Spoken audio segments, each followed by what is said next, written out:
Alors voilà, donc je vous présente mon grand-père. Francisco Bravo est né en Espagne en 1901.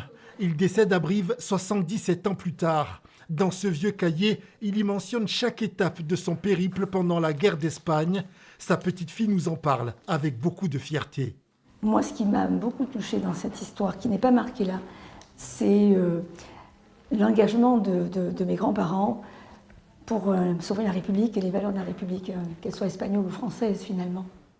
Une maquette et une vingtaine de panneaux rappellent cette période sombre de l'histoire. L'exposition est présentée au musée Edmond Michelet de Brive. Ce n'est pas un hasard. Il y a un lien très fort avec les actions de résistance d'Edmond Michelet, qui a en fait accueilli ici, au sein même de sa demeure, beaucoup de réfugiés. Donc des réfugiés de la guerre d'Espagne, mais aussi beaucoup de réfugiés du nazisme. La guerre d'Espagne, c'est aussi ses brigades internationales. Des volontaires, notamment corésiens, partis combattre aux côtés des Espagnols pour tenter de les libérer du nationalisme de Franco à la fin des années 30. Damien Magnaval est l'un des plus célèbres.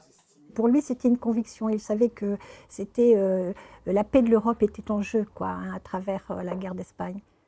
La guerre d'Espagne a fait plus de 400 000 victimes. Beaucoup sont morts de froid, de faim, de maladie, dans des camps de concentration comme celui de Mauthausen en Autriche. Dans les écoles, Amada Rousseau se bat pour un devoir de mémoire. Faire savoir ce qu'ont souffert, ce qu'ont vécu ces Espagnols. Les femmes aussi. Elles ont été séparées des hommes. Elles ont été mises dans des camps, seules, avec leurs enfants. 2700 femmes et enfants ont fui l'Espagne pour venir se réfugier en Corrèze. L'exposition Levée avant le jour est présentée à Brive jusqu'au 29 août.